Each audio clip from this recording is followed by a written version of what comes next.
Sziasztok! Köszöntöm az Autósajtó olvasóit, jelenleg nézőit. Itt vagyunk az AMTS 2018-as kiállításán, és köszöntöm Krajnyák Petrát és Vogel Adriánt, a Kia Picantóval versenyző, Magyarország legcsinosabb versenyzőit. A legutóbbi versenyeitekről kérdeznél benneteket. Tavaly ugye a Kia Rotos Race-ben versenyeztünk Petrával, idéntől már Kia Platinum Cup lett. Ugyanúgy határállomása lesz, mint tavaly volt. Illetve emellett elkezdtünk rallizni, és így a MAR futamain, a Magyar Amatőr Rally Bajnokság, és ennek 4-5 futamán fogunk majd idén részt venni, amiben igaz. Ezek a helyszínen, akkor ezek Magyarországon lesznek, az igazán érdekelne minket, hol lesznek ezek a rally futamok? Igen, Magyarország, hát Pécs környéke, illetve hát a déli régió. Pontosan még nem tisztázódott, hogy melyiken tudunk elindulni. Előző héten voltunk Orfilon például. Wow. És ott is Picantóval? Ott is Picantóval, ugyanezzel az autóval? Vagy... Amivel tavaly versenyeztünk azokkal az autókkal, mert idén ugye az új kupában már új külső autóval kell megjelenni. Tehát akkor amivel tavaly a Lotus Race-ben versenyeztek, azzal most rallyztok, és igen. Amúgy lett 2 új autótok az új versenyszériába. Igen. És a rallyba akkor 2 autóval mentek ott is? Igen, külön indulunk. És van, mit fájrenetek van? Igen. Petra mellett Kársabalú csapatunk egyik tagja navigál, mellettem meg Notei Szilvert, aki már elég régóta és profi szinten űzi ezt a szakmát, úgyhogy teljesen át tudjuk hagyni magunkat. Wow. Ez azért is érdekes, már oda inkább el tudunk jutni, akár tudósítani is egy ilyen rally versenyről, szívesen megnéznénk, hogy, de jó lenne. Hogy szerepeltek.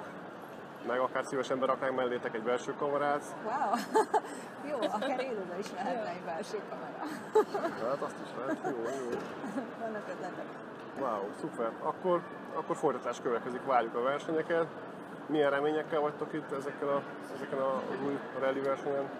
Még egyelőre tanulás nekünk az elsődleges, ugyanis itt teljesen más aproncsokat is használunk. Most tapasztaltuk meg a Hankoknak a Intermedia meg a Slick gumiait, bár inkább most Intermedia volt, mert nagyon esett az eső. És egyébként még ez tanulásról szól. Nem tudjuk, hogy még hogy viselkedett ugye a Picanto egy rally körülmények között. Aszfalt után ez teljesen más. Egy centivel meg tudtuk emelni a futamüvet, kb. Ennyi volt a változás. Tehát neki még merev erre a futamüvet, főleg, hogyha lesznek majd olyan versenyek, ahol nem ennyire jó minőségű aszfalton történik a verseny a lebonyolítása. Mondjuk így. Igen. De én úgy gondolom, hogy az első akadályokat nagyon jól vettük, Petra is nagyon jól szerepelt, én is úgy gondolom, hogy megtettünk mindent, hogy minél előrébb végezzünk, úgyhogy nagyon várjuk már a következő folytatást, ez biztos, hogy nagyon élveztük. Szuper. Petra, te is mondj valamit, ez a legelső rally verseny, hogy tetszett neked? Tehát nagyon izgalmas volt, hiszen rengeteg új körülménnyel kellett megismerkedni, aztán hát próbáltunk majd birkózni ezekkel a változó dolgokkal, szerintem egyébként tényleg jól szerepeltünk magunkhoz képest, meg aztán pláne úgy, hogy sosem mentünk ilyen éles rally futamon. Úgyhogy tetszett, szerintem teljesen jó volt, és várom a következő versenyt izgatottan. Miss Fiberrel az összhang jó volt?